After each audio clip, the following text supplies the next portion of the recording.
Assalamualaikum warahmatullahi wabarakatuh. Saya Siti Nurholiso dari Prodi Komunikasi dan Penyiaran Islam semester 4. Di sini saya akan mempresentasikan mata kuliah penelitian kuantitatif.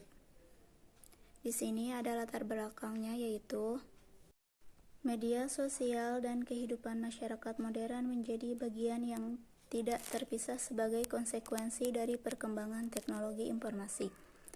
Penggunaan media sosial di Indonesia telah mencapai 61,8% dari total penduduk Indonesia atau telah menyentuh 170 juta orang. Dari jumlah tersebut, YouTube, Facebook, dan Instagram masih menjadi media sosial yang memiliki jumlah pengguna terbanyak dengan nilai 93,8% dari total populasi. Untuk YouTube, WhatsApp sebanyak 87,7% dari total populasi.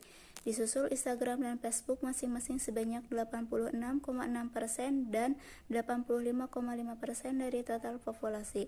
Namun, tren di atas saat ini sedang berubah seiring dengan pandemi melanda seluruh dunia. TikTok menjadi media sosial yang paling banyak diunduh selama pandemi.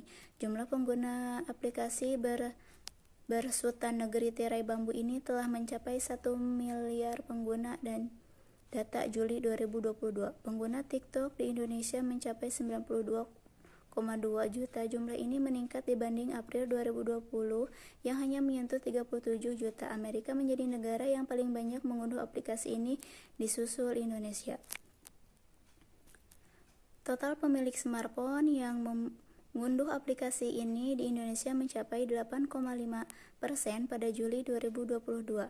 Dengan angka tersebut menempatkan Indonesia sebagai negara terbesar keempat pengguna TikTok dengan 30,7 pengguna, sedangkan di urutan ketiga adalah Brazil dengan selisih 4,7 juta pengguna atau 34,7 juta, dan urutan kedua di Amerika Serikat dengan 45,6. Fitur berbagai video pendek yang menjadi ciri khas TikTok menjadi tujuan utama para pengguna smartphone. Agar bisa berbagi video pendek, kreativitas dituntun untuk menyajikan video-video pendek, menghibur, kreatif, dengan tetap memiliki jalan cerita sumber yang menjadi modal awal berupa musik, membuat pengguna harus berkreasi sedemikian rupa untuk menghasilkan video yang menarik. Beberapa hal yang menjadi FYP atau For You Page atau tren umumnya adalah dance, komedi, dan dubbing. Dalam beberapa tahun terakhir, aplikasi ini menjadi fenomenal. Video yang berada di TikTok juga menambah ke media sosial lain seperti Instagram, Facebook, dan YouTube. Jumlah penonton acara ini mencapai 40 juta. Pengguna yang sudah terintegrasi dengan aplikasi ini tentu merasa punya ruang untuk berekspresi, tapi tidak dengan yang lain. Sejumlah perilaku negatif dilaporkan muncul terkait penggunaan aplikasi ini. Demi masuk FYP, seorang bayi di Cina mengalami luka serius karena ayahnya mempraktekkan gerakan TikTok yang membuat bayinya terjatuh. Tidak hanya itu, ada kasus kekerasan dalam rumah tangga terhadap suami terhadap istri karena sang suami kesal melihat istrinya asik bermain TikTok. Peristiwa di atas hanyalah salah satu dari sekian banyak peristiwa yang muncul akibat penggunaan TikTok yang tidak bijak. Meski atas nama kreativitas, lebih banyak kreator konten atau kreator video yang melakukan perilaku berlebihan. Selain mengabaikan norma, mereka bahkan tidak peduli dengan keselamatan orang lain. Tidak sesuai dengan realitas yang ada dibesar-besarkan. Sejumlah kritik terhadap pengguna aplikasi ini tak pernah sepi. Seorang anak di Filipina hampir kehilangan nyawanya setelah berlatih video TikTok. Tentu saja hal ini menimbulkan kemarahan yang besar dari para orang tua. Anak yang baru menginjak usia 4 tahun ini mempraktekkan video yang melilit lehernya dengan harapan bisa bertemu dengan hantu seperti yang disaksikan dalam video tersebut. Beruntung nyawanya masih bisa diselamatkan karena kedua orang tuanya sehingga memberikan pertolongan. Riset terkait TikTok telah menghasilkan banyak temuan termasuk kepribadian narsis. Temuan dari Aprilian et al. 2020 menunjukkan bahwa penggunaan TikTok di kalangan siswa SMP di Bengkulu memunculkan perilaku narsis. Temuan ini memperkuat penelitian Sitorus 2018 yang menyatakan adanya perubahan perilaku yang muncul seiring peningkatan penggunaan TikTok. Penelitian serupa terkait TikTok oleh Pratama 2020 juga menghasilkan temuan bahwa ekspresi komunikasi mahasiswa UIN Sunan Ampel meningkat seiring penggunaan TikTok. Komunikasi mereka dapat lebih terlepas dengan penggunaan perantara verbal dan non-verbal berupa video yang mereka unggah. Tak hanya itu, rasa malu yang memudar karena orientasi perilaku mereka hanya viral dan menjadi terkenal. Di tengah banyaknya kritik terhadap penggunaan TikTok yang menyebut penggunaan alay, psikolog dari Universitas Airlangga menyatakan bahwa keberlangsungan aplikasi ini tergantung masing-masing individu. Alay tertanam untuk penikmat dan pengguna TikTok, bukan konvensi sosial atau kesimpulan sosial standar. Julukan ini datang dari mereka yang tidak setuju dan tidak mewakili banyak orang. Temuan penelitian yang dilakukan oleh Astuti 2020 menyatakan bahwa pengguna TikTok memang memiliki kepuasan yang tinggi terhadap penggunaan aplikasi tersebut. TikTok bukan hanya milik anak muda saja, tidak ada lagi batasan usia untuk aplikasi ini.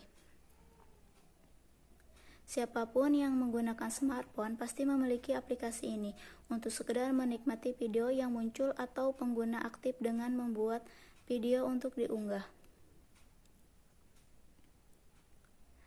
Sejumlah pakar menyebut penggunaan TikTok bisa terkena sindrom TikTok.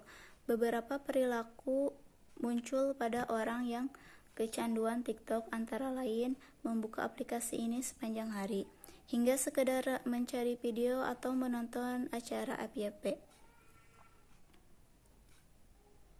Tingginya intensitas membuka TikTok inilah yang membuat kesehatan mental seseorang terganggu, bahkan pada tingkat yang lebih parah, tidak hanya kecanduan tetapi juga narsisme. Sejumlah laporan menyimpulkan bahwa penggunaan media sosial yang tinggi berdampak buruk. Universitas of Pennsylvania melaporkan hasil studi terkait FOMO atau Fear of Missing Out. Terungkap bahwa dengan mengurangi penggunaan media sosial dapat menurunkan depresi dan kesepian. Penelitian tersebut mengungkapkan bahwa 143 siswa yang menjadi responden melaporkan bahwa mereka memiliki suasana hati yang lebih baik dan kepuasan diri yang tinggi saat mengurangi penggunaan media sosial.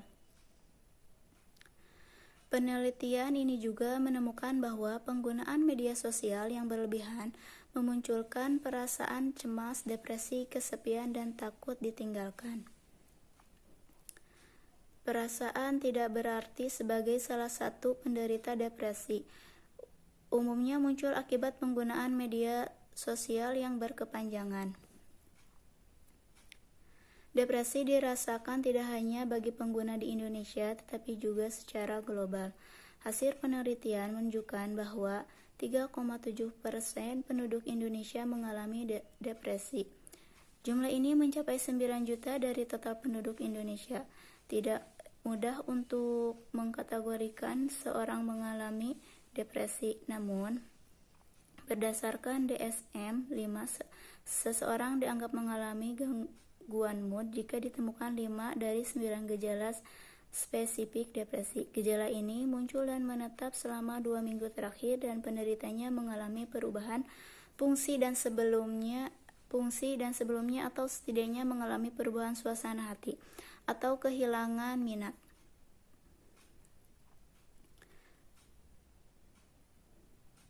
Setiap penggunaan smartphone pada umumnya memiliki kecenderungan untuk selalu mengecek smartphone mereka. Perilaku ini didasari dari rasa takut ketinggalan informasi terbaru atau tidak update dengan info yang terus berulah.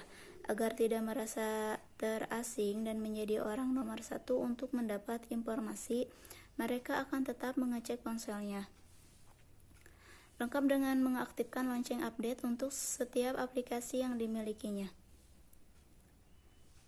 Media sosial yang digunakan individu dengan intensitas tinggi sangat memudahkan seseorang untuk membandingkan kondisi dirinya dengan apa yang disaksikan di dunia maya.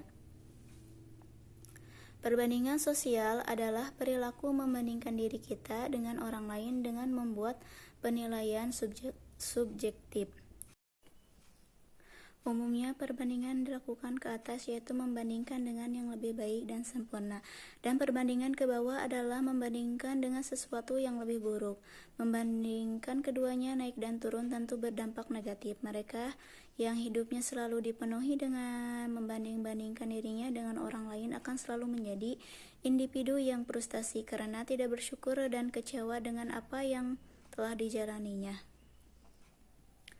Social comparison atau perbandingan sosial menurut Musweller muncul secara otomatis. Perilaku ini akan langsung muncul ketika seseorang melihat kehidupan orang lain baik di dunia nyata maupun dunia maya. Tidak hanya membandingkan dengan mereka yang berada dalam lingkup pertemanan, perbandingan ini juga dilakukan dengan apa yang mereka saksikan di dunia maya melalui media sosial yang mereka akses. Banyak perilaku muncul ketika seseorang membandingkan dirinya dengan orang lain. Rasa menyesal seumur hidup adalah salah satu dari sekian banyak perasaan yang individu juga cenderung menyalahkan diri sendiri, tidak puas dengan kondisi dirinya sehingga tidak dapat berpandangan positif terhadap kondisi dirinya. Diri yang dibandingkan umumnya terkait dengan bentuk tubuh dan keadaan ekonomi yang menimbulkan rasa iri dan kurang percaya diri. Semua pengguna media sosial sangat mungkin melakukan perbandingan sosial, sebab ketika mereka melihat tayangan di dunia maya, mereka akan menghubungkan informasi yang disaksikan dengan kondisi mereka. Berdasarkan penjelasan di atas, peneliti tertarik untuk melakukan penelitian dengan judul "Pengaruh Penggunaan Media Sosial TikTok Terhadap Perilaku Kecanduan Remaja di Desa Ciawi, RT 03 RW 01". Selanjutnya di sini ada identifikasi masalah. Yang pertama yaitu bahaya masalah kecanduan remaja terhadap media sosial TikTok. Yang kedua, adanya perilaku kecanduan remaja terhadap penggunaan media sosial TikTok di Desa Ciawi, RT 03 RW 01. Ketiga, perlunya gebrakan inovasi untuk mengatasi tingginya penggunaan media sosial TikTok di Desa Ciawi, RT 03 RW 01. Selanjutnya ada batasan masalah. Yang dimaksud peneliti adalah penggunaan media sosial TikTok terhadap perilaku kecanduan remaja di Desa Ciawi, RT 03 RW 01, yaitu 1. Penelitian ini dilakukan di Desa Ciawi, RT 03 RW 01. 2. Peneliti memfokuskan pada tingkat penggunaan media sosial TikTok terhadap perilaku kecanduan remaja pada bulan Januari sampai Maret 2023. Ketiga, peneliti memfokuskan faktor apa saja yang mempengaruhi remaja terhadap perilaku kecanduan media sosial TikTok di Desa Ciawi, RT 03 RW 01. Selanjutnya ada rumusan masalah. Yang pertama yaitu bagaimana tingkat penggunaan media sosial TikTok di Desa Ciawi, RT 03 RW 01. Kedua, bagaimana perilaku kecanduan remaja terhadap penggunaan media sosial TikTok di Desa Ciawi, RT 03 RW 01. Ketiga, apa pengaruh penggunaan media sosial TikTok terhadap perilaku kecanduan remaja di Desa Ciawi, RT 03 RW 01. Selanjutnya yaitu ada tujuan penelitian. Pertama yaitu untuk mengetahui tingkat penggunaan media sosial TikTok di Desa Ciawi, RT 03 RW 01. Kedua, untuk mengetahui bagaimana perilaku kecanduan media sosial TikTok terhadap remaja di Desa Ciawi, RT 03 RW 01. Ketiga, untuk mengetahui apakah ada pengaruh media sosial TikTok terhadap perilaku kecanduan remaja di Desa Ciawi, RT 03 RW 01. Selanjutnya yaitu ada manfaat penelitian. Penelitian ini diharapkan mampu memberikan manfaat bagi peneliti remaja dan peneliti selanjutnya, sehingga peneliti mengharapkan manfaat sebagai berikut. Satu, yaitu ada manfaat teoritis. Penelitian ini diharapkan menjadi kontribusi pemikiran bagi perkembangan ilmu pengetahuan, terutama dalam mendidik setiap anak remaja terhadap perkembangan teknologi komunikasi. Kedua, yaitu manfaat praktis, yaitu ada A, bagi peneliti menambah pengalaman dan melakukan penelitian. Hasil penelitian ini diharapkan dapat memberikan sumbangan pemikiran maupun sebagai masukan bagi peneliti lain.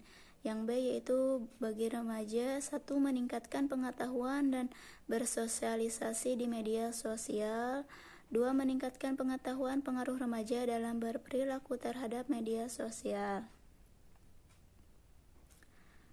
Mungkin itu saja yang dapat saya sampaikan.